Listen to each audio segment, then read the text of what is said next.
Hi everyone, Larry Satchwell here. February 1st, 2025. I know I say it every time, but wow, we're flying by this year. Before we look through the garden, let me show you this debacle I had up on the other side of the house. Hello everyone, Larry Satchwell here with Goldie and Mildred, and a problem. In my last video, gardening video, I showed you that I had purchased 150 daffodil bulbs. Well, I was planting them in this area with my drill, and I didn't remember that the cable line went through here. And that was a Friday afternoon, and I nicked the cable in 3 different places. I didn't think this thing would hurt the cable. Yeah, but it did. And so we were without internet until the following Tuesday. So, word of caution, if you're going to dig, dial 811. So, it was hard to convince the man cleaning this up that this wasn't fresh horse manure. He wasn't real happy, and it was freezing that morning when he fixed it. It was like 15 degrees to 18 degrees, I don't know. But it was cold, and we were both out here. I dug it all up for him and got the cable pulled up so he wouldn't have to move in the manure, but he was walking very, very gingerly. So I told him I would rebury the cable. So now the cable is like 4 feet longer, so I think I'll just take it up through there. But I'm not going to do that right now. There's no reason to show you that. I did dig up some of my daffodil bulbs, so those are going to have to be replanted. But they'll still come up this year. Let's head down to the garden. Just real quick before we head down to the garden, you can see that the daffodils in this area that I had planted last year are coming up. And I've also thrown out some perennial flowers out here. Most perennial flowers need a cold stratification, so I threw them out here about a week ago, and there goes blue. We'll have to see if anything comes up. The girls have been out here digging, and I'm sure they've buried some of them. Some of them needed to be planted on the top of the soil, but I figured if they can survive this, they're going to survive anything. Since I was talking about the cold stratification, I've also got some plants going in here. I've got echinacea, daisies, and some other, what was that? Lupins. I've got lupins coming here. We don't use these gallon jugs very often, so I don't have very many. I've taped them down. In fact, I made a little video on how I did this. There's drainage holes in the bottom. Nothing's come up yet because I just did this last week. But take a look at this little video. I want to winter sow some of these perennial seeds that need a cold stratification time. So it's getting late in January. I think I'll be okay. I've got a few cartons here. I want at least 4 inches of potting soil in each one of these. And I'm going to cut these open here. So I'm going to use that as the hinge. Cut some drainage holes in it. So the first thing I want to plant here are milkweed seeds that I saved from last year. This is Mother Nature's way of spreading the seed. A lot of seeds are spread by birds. This one happens to be spread by the wind. So the wind picks up these little parachute things. They're so light and airy. One right on top here. I think that'll do it. So again, I'm going to use my little block to press these into the soil.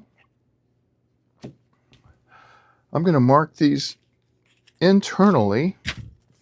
This clear Gorilla Tape, I've used it to patch.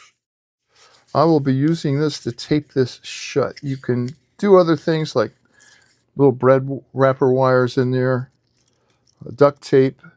I found that this stuff holds a lot better than duct tape. I was just walking around this path and noticed this lettuce coming up. These are self-seeded. This is the end of the Thai basil. And these were, if you recall my summer videos, all year-round lettuce was here and had gone to seed. We lost the lettuce under the tunnel. I'll show you that in a second. We had an extended period of cold weather. And by cold for Georgia, I mean it was below freezing for about 50 or 60 hours, and the time it got above freezing, it was 33, so they counted that. So we were several days below freezing. In the night, it was in the low teens, and we lost the lettuce. Let's go look at that. Some of this lettuce may come back, but I doubt it. The onions are flourishing, and to keep Goldie and Mildred out of here, I've kind of a hodgepodge of nets I've collected over the years. I haven't put the plastic away. The next 10 days are going to be crazy here in Georgia. I think Tuesday through Friday is supposed to be in the mid-70s. But we're not finished with winter. So it's so tempting just to plant things. I will, as soon as this week, plant some more lettuce under the lights. Right now, I've got some microgreens going up there. And here's what they look like now. Here's how I did it. Well, here, at my workbench today, but not covered up with woodworking projects, covered up with gardening. I mentioned in my last video on Garden Update that I had this coconut core from the dollar store, and I want to see exactly how much it makes. It says it expands to 2 quarts. So I've got it in my dollar store container. Whoops. And it said to add 2 cups of warm water. So it's been 2 minutes, and it has doubled in size. And it says, break up and stir to increase expansion. I'm going to add a little more water out of my spray bottle here because I'd like it a little more moist than that. Do some potting soil. And I think it's going to be about a 1-to-1 mixture here. Because I want to try to grow some microgreens. My late brother was really into microgreens. He grew a lot and was very excited to share that with me. I've never had microgreens. I know Dean up in North Carolina has mentioned microgreens in his gardening videos. So I'm going to give it a try. You're going to have to pardon my dirty hands here. These are the American Seed microgreens from the dollar store. I'm going to put this in my Growfriend. The Growfriend, I did a review on it last year. It comes with these seeds, but I'm going to directly sow this into the top. I've got some time before I need to start planting my peppers and tomatoes. So I'm going to just put this in the tray itself. I don't want any air pockets in here.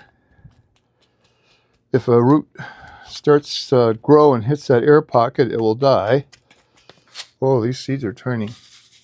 Just going to sprinkle them across here. Oh, I got too many there.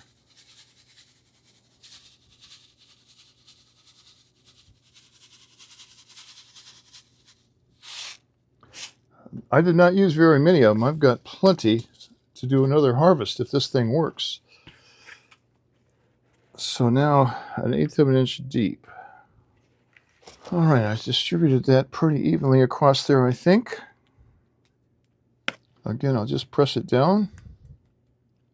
I'm really excited to see what's going to happen here in the strawberry bed. I put these strawberries to bed, so to speak, with this thick layer of pine straw, and I only see the winter weeds coming up on the edges where it's the pine straw is kind of thin, but I do see some strawberry plants peeking up through there. So probably around the next time I have a video, I'll pick this up and peek at it to see what the strawberry plants are doing. But we're still about 10 to 11 weeks from our last frost date. That's usually around April 15th or so. In the south here, people say you need to plant your garden on Good Friday. I usually plant something on Good Friday, but not always my tomatoes and peppers and those cold sensitive plants.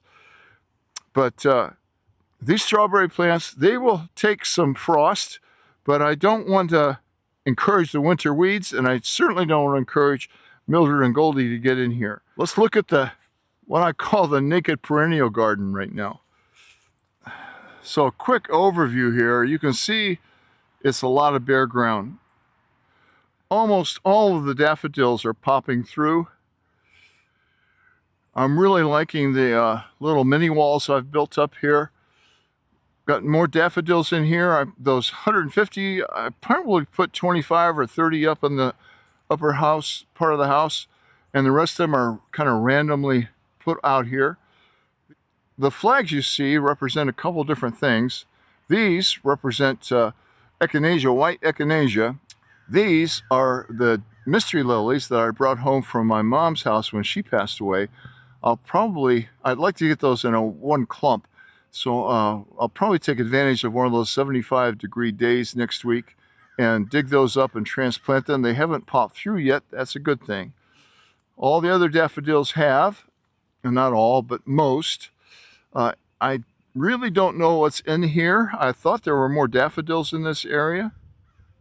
I know I've got some along the wall here. And these are what the winter weeds look like. Up here I've got that echinacea plot.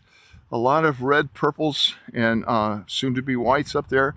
I think I'll wait for those whites to show to make sure that they've come through the winter. You can transplant those about any time of the year as long as you can water them. Well, this is where I'm going to leave you today. I know people are itching to get out there and garden. It's just too early. I've been through the big box stores and they've all got their gardening stuff out. I don't think I'll plant anything under the lights for another couple of weeks. I don't want my tomatoes or peppers, I don't have room for them to grow 2 or 3 feet tall before I plant them, transplant them. So if they're 8 to 10 inches tall, that's plenty tall for me to transplant them. We're just too far away from our last frost date to get them started. I will be planting lettuce in here in between. Those will be the first crops I plant.